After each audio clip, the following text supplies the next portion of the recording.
Welcome into Paul Catalina's Top 5, presented by Texas Beef House. Today, top 5 transfer QBs with something to prove. Number 5, Tyler Van Dyke at Wisconsin. This is a guy who started out his career at Miami fantastic. Everybody thought, holy cow, this guy can throw, this guy can do a lot of things. He's winning with the Hurricanes, something that hadn't happened in a long time. That story turned sour really quickly.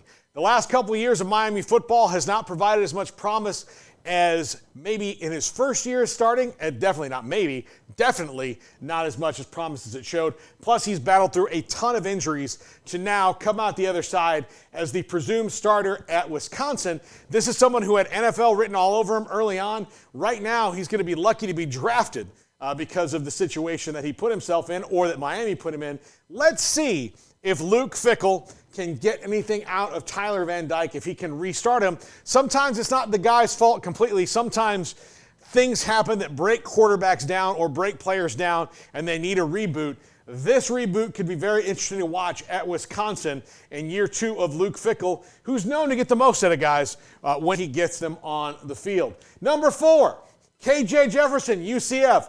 He was supposed to transform Arkansas, right? He was supposed to be the guy that brought them to the next level. And he showed flashes all over the place. But Arkansas's inability to keep the roster consistent around him and all of the moving parts, plus some injuries that slowed him up for a little while, and possibly maybe not a scheme fit, especially last year at Arkansas after Kendall Briles left to go to TCU. He now moves on. He's jumped on the Gus bus in Orlando at UCF, and a more perfect fit for his talents could not be Gus Malzahn's offense. We had Gus on the show last week, and he talked about how he likes the quarterbacks that are bigger and mobile and big arms. He had Cam Newton at Auburn. He now has KJ Jefferson. Not saying KJ Jefferson is Cam Newton, but, I mean, if you look at this guy and said, who does he remind you most of? At 6'5", about 225, 230 pounds, moving around with a big laser rocket arm, I would say he is very Cam Newton-like.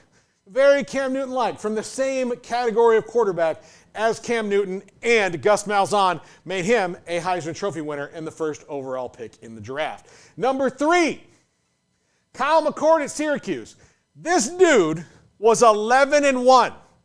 Let me walk a little closer to the camera and say this. He was 11-1. 11-1. Now look, I get it. He had Marvin Harrison Jr., and he had Emeka Egbuka and all of that, and there were times where, yes, he did not look like his talent matched the rest of the guys around. But he was 11-1 in the Big Ten, which is supposed to be this Super 2 conference, right, everybody? And what did Ohio State do? Kyle, you probably need to get in the portal. So he jumps into a program at Syracuse with a new head coach in Fran Brown, who's like, you know what? I'll take a guy who is 11-1. I need someone here who's a veteran who knows how to win.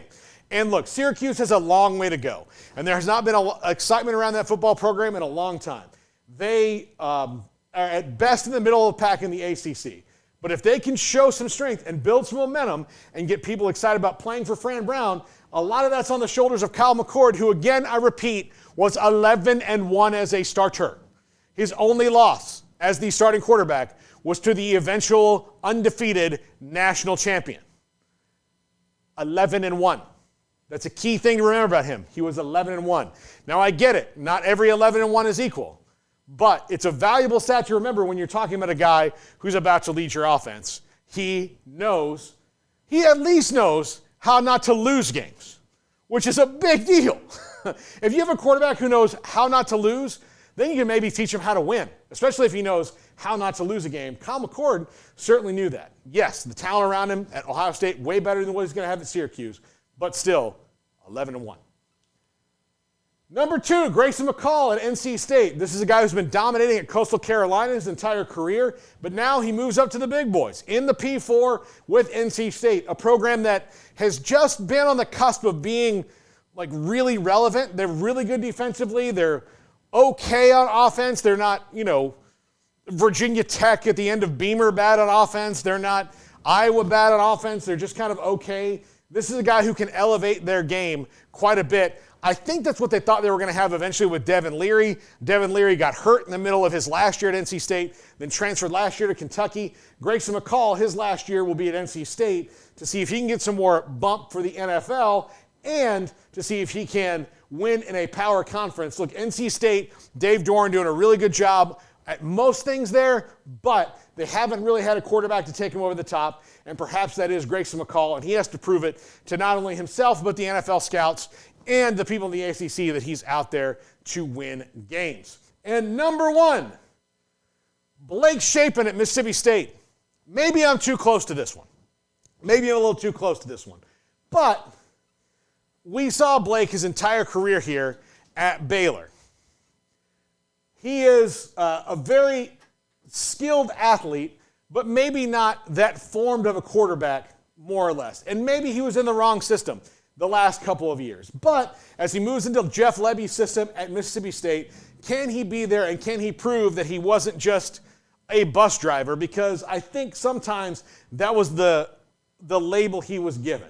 Can he win in the SEC? That's going to be a big jump for him, especially after the last year and a half, season and a half of struggles that Blake Shapen had within the offense. Now, I can tell you, as someone who covered him closely here at Baylor, last year's Baylor's offense, Blake Shapen was not any one of the top 5 problems that they had.